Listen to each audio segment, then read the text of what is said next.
Yung marinig ko yung mga kabataan na nagsasabi ng thank you sa akin, parang talagang worth it talaga yung pagpunta ko dito, saka yung ma-witness ko yung feeding program na ginagawa nila. Maaga tayo nagising ngayon, kasama natin si Piolo Ascal at saka si Mr. Palengke dahil pupunta tayo ngayon sa Pampanga. May isa tayong kaberg sa Pampanga na nag-message sa atin kung pwede doon tayong tumulong sa isang eskwelahan doon. Ito nga yung Pulong Masle Elementary School at nag-message siya sa atin. Sinabi niya sa atin kung pwede daw tayo mag-sponsor para sa isang feeding program. Sabi ko nga, sige po, habang nandito pa po ako sa Pilipinas, total next week pa po yung flight ko papunta ng Canada. Sige po, ako po mag-i-sponsor para sa mga bata at papasyal po ako dyan para ma-witness na rin kung ano nga ba yung mga nangyayari para sa feeding program, kasi nga first time ko rin itong gawin at excited din ako mga kaberg syempre. At pagkatapos nga ng halos isang oras na biyahe, nakarating na rin kami sa Pulong Masle. Ito na nga yung kanilang lugar. At nakita ko nga yung kanilang lugar na maganda, tahimik. At diretso na nga tayo ngayon sa eskwelahan. Mga kabergs, nandito na tayo ngayon sa school kung saan tayo mag-aano. Pulong Masle Elementary School. Nandito na tayo. Tara, pasok tayo mga kabergs. I love PES. Good morning po ma'am, magandang araw po.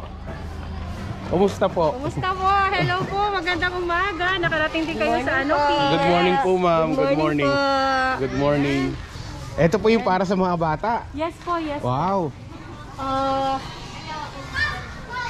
Ayan. So ilan po yung tao dito sa ano? Ang kabilangan po ng mga bata is nasa 273 sir. Lahat na yon. Lahat na po kasi hindi po nagagamit yung ibang classroom. Okay po. Ano po to? Anong grade? Grade 1 to 6? Opo. Kinder to grade 6. Kinder to grade 6 po. Kinder to grade 6. Okay. Good morning po. Opo, maraming salamat po sa donate. Naku, pasensya na po kayo, yun lang nakayanan ko. Hindi po pasensya yan. Kami po yung magpapasalamat yan dahil marami po kayong mapapakain yan. Bigla din kasi yung message ni ma'am sa akin. Actually sir, thank you ha. Talaga napagbigyan nyo kami kahit biglaan. Okay na po. Parang hinahabol ko pang bago kayong malis no? Siya po si Mr. Palengke, siya po si Piolo Ascal. In English, Piolo Husky. 1, 2, 3. Thank you.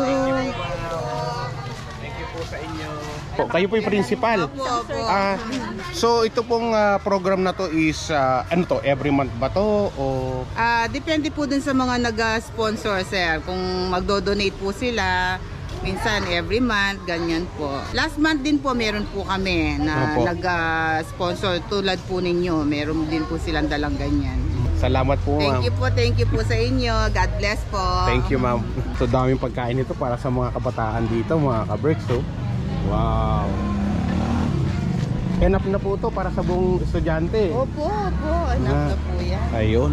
Salamat po. Opo. Sa mga kabergs, gumawa pa sila ng banner para kay Chris Cusinero. Nakaka-touch naman sila.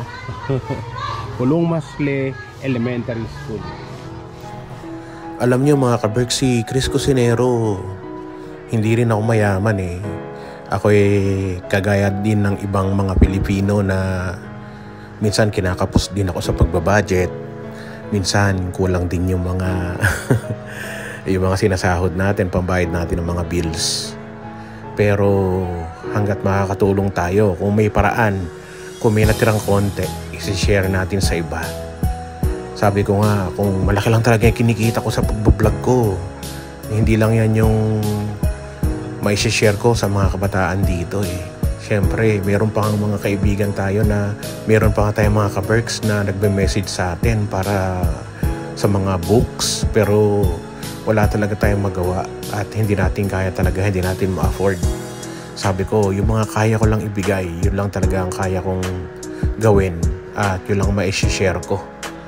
Pero napakagaan talaga sa puso yung kahit sa konting tulong na ma-share mo, na maibahagi mo sa mga kabataan. Iba talaga ang pakiramdam eh.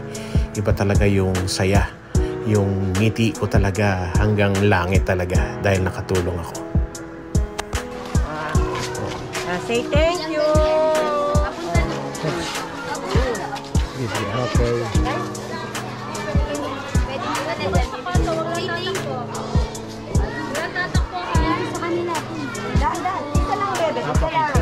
you po.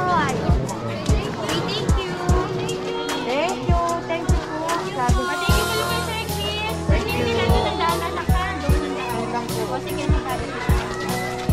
Yung marinig ko yung mga kabataan na nagsasabi ng thank you sa akin, parang talagang worth it talaga yung pagpunta ko dito, saka yung ma-witness ko yung feeding program na ginagawa nila.